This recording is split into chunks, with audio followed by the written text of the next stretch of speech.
बिस्मिल्लाहिर्रहमानिर्रहीम। Dear students, मैं हूं डॉक्टर मोहम्मद मुनीर अहमद। कोर्स है managerial accounting, unit 4, cost behaviour analysis and use. आज हम इस यूनिट के कॉस्ट वॉल्यूम प्रॉफिट एनालिसिस के बारे में डिस्कस करेंगे कि कॉस्ट वॉल्यूम प्रॉफिट एनालिसिस है क्या। CVP analysis is the study of the effects of changes of costs and volume on a company's profits। कि कॉस्ट बिहेवियर में changes volume on a companies profit पर कैसे effect करती हैं, इस study को हम कॉस्ट वॉल्यूम प्रॉफिट एनालिसिस कहते हैं। CVP एनालिसिस में हम मुख्तलिफ कंपोनेंट्स के दरमियान रिलेशनशिप को चेक करते हैं, जिसमें वॉल्यूम और एक्टिविटी लेवल है, यूनिट सेलिंग प्राइस है, वेरिएबल कॉस्ट पर यूनिट है, टोटल फिक्स कॉस्ट है और सेल्स मिक्स है। There are some assumptions of CVP applications।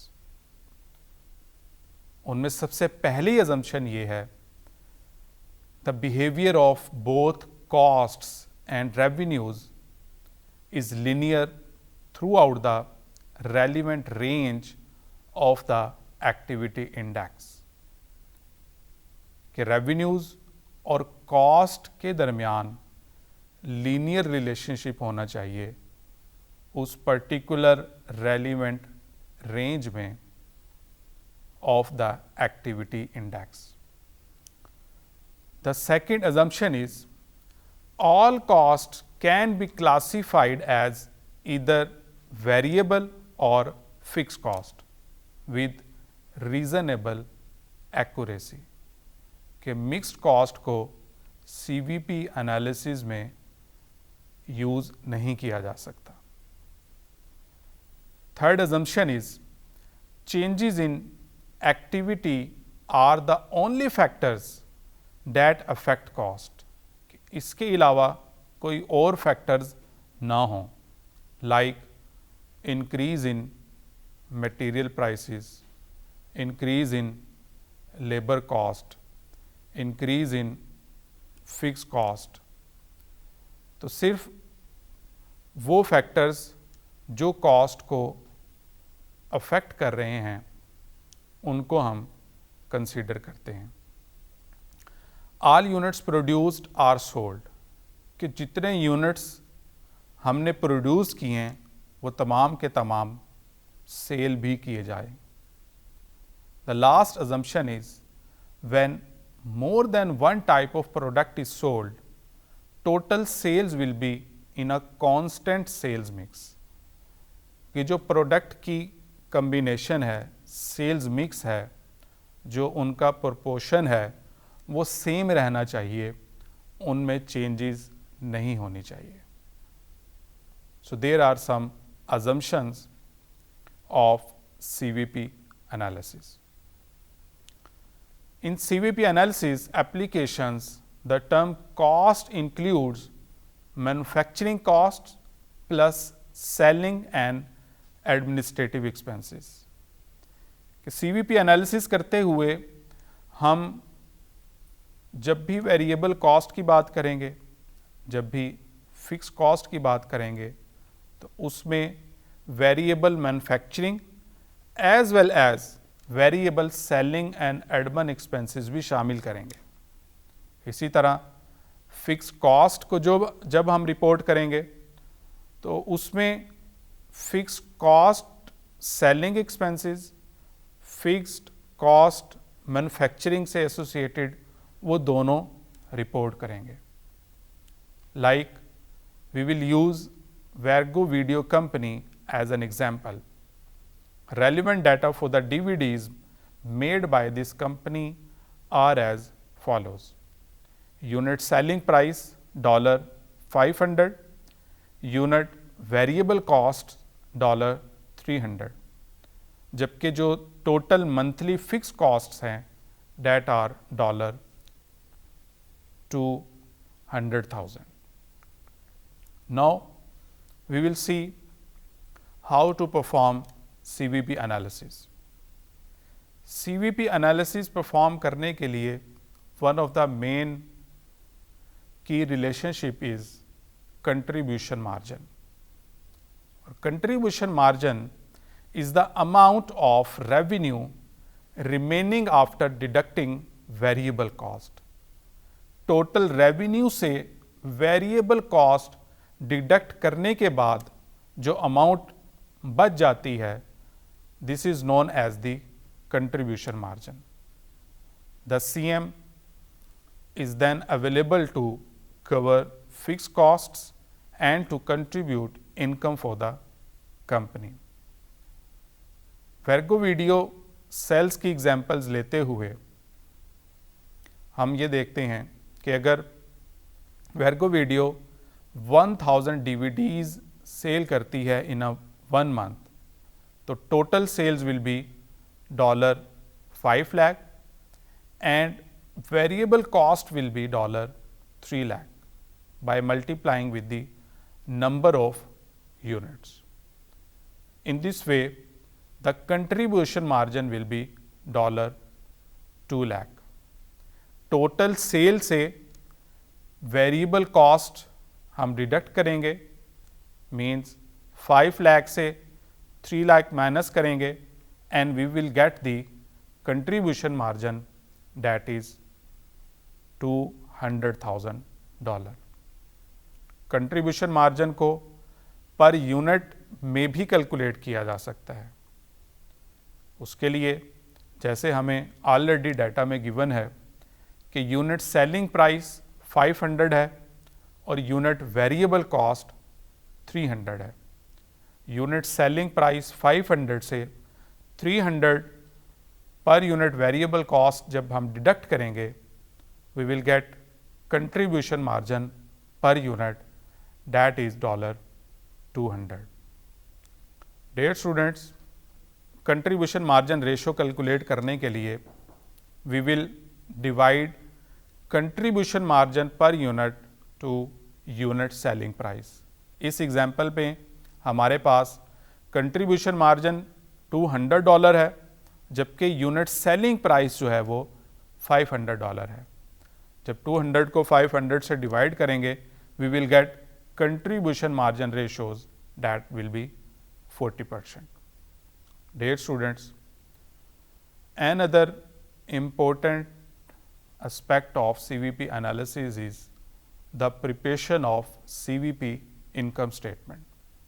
CVP income statement है क्या और इसको प्रिपेयर कैसे किया जाता है, कैसे ट्रेडिशनल इनकम स्टेटमेंट से ये डिफर करती है. CVP income statement classifies cost and expenses as variable or fixed and specifically reports contribution margin in the body of the statement. Traditional income statement में हम फिक्स्ड और वेरिएबल कॉस्ट की segregation नहीं करते, जबकि CVP इनकम स्टेटमेंट बनाते हुए हम वेरिएबल कॉस्ट को और फिक्स्ड कॉस्ट को सेपरेटली रिपोर्ट करते हैं. और ये इनकम स्टेटमेंट मैनेजमेंट पर्पस के लिए यूज़ की जाती है, CVP एनालिसिस पर्पस के लिए यूज़ की जाती है, different types of decision making के लिए यूज़ की जाती है. CVP इनकम स्टेटमेंट के लिए let's have an example for the purpose of illustrating the CVP income statement. Assume that Virgo Video Company reaches its target net income of $1,20,000. From an analysis of the transactions, the following information is obtained on the $6,80,000 of costs that were incurred in June. कि जून में जो total cost incur की गई हैं 6,80,000 की, उसको जब हमने फर्दर एनालाइज किया तो हमें ये पता चला कि उसमें वेरिएबल का पोर्शन कितना है, फिक्स्ड का पोर्शन कितना है, उसमें कॉस्ट ऑफ गुड्स सोल्ड की कितनी अमाउंट शामिल है, सेलिंग एक्सपेंस की और एडमिनिस्ट्रेटिव एक्सपेंसेस की। As you are viewing on the screen, cost of goods sold के जो वेरिएबल एक्सपेंसेस हैं वो 4 लाख हैं, जबकि जो फिक्स्ड एक्सपेंसेस हैं वो 1,20,000 के हैं। और इस तरह टोटल जो कॉस्ट ऑफ गुड्स सोल्ड है that is 5,20,000। In the same way selling expenses 60,000, 40,000 variable and fixed respectively, and the total selling expenses are 1 lakh. Administrative expenses 20,000 के fixed 20,000 के variable हैं और जबकि 40,000 के fixed administrative expenses हैं।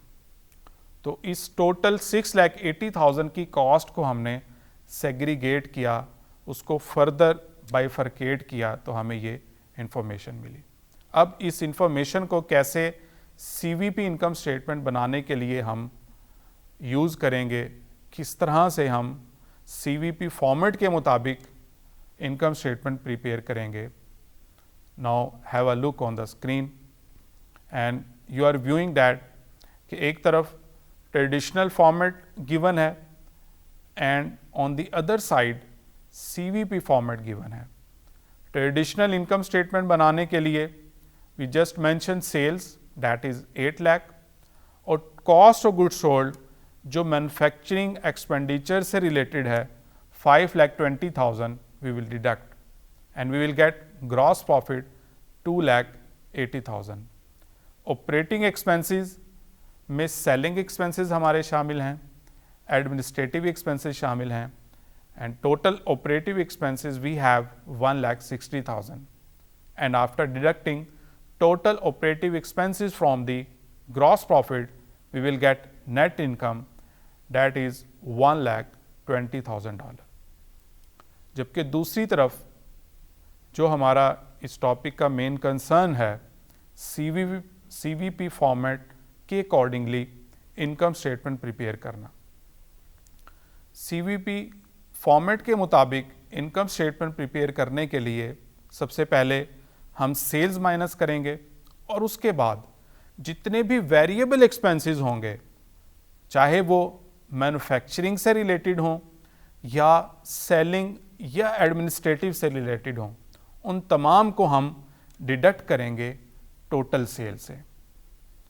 और इस तरह we will get contribution margin that is 3,20,000। After getting the contribution margin, we will deduct all types of fixed expenses, जिनमें cost of goods sold, selling expenses और administrative expenses शामिल हैं। तो total fixed expense हम deduct करेंगे and we will get net income $1,20,000। Both cases में चाहे हम ट्रेडिशनल फॉर्मेट के मुताबिक इनकम स्टेटमेंट बनाएं या सीवीपी फॉर्मेट के मुताबिक इनकम स्टेटमेंट बनाएं, we will get the same results, just the difference is the presentation difference कि यहाँ हमें डिसीजन मेकिंग करने के लिए कंट्रीब्यूशन मार्जिन की इंफॉर्मेशन चाहिए, इसीलिए सीवीपी फॉर्मेट के अकॉर्डिंगली इनकम स्टेटमेंट बनाते हुए हम तमाम वेरिएबल एक्सपेंसेस माइनस करते हैं और उसके बाद हम देखते हैं कि अब हमारे पास कितनी अमाउंट अवेलेबल है to cover the fixed expenses and to contribute in the net income. So dear students, आज हमने सीवीपी एनालिसिस के बारे में डिस्कस किया और ये देखा कि कैसे सीवीपी इनकम स्टेटमेंट प्रिपेयर की जाती है। उम्मीद है आपको आज का प्रोग्राम बखूबी समझ आया होगा। नेक्स्ट प्रोग्राम में नेक्स्ट टॉपिक के साथ मुलाकात होगी। अपना ख्याल रखिएगा। अल्लाह हाफिज़।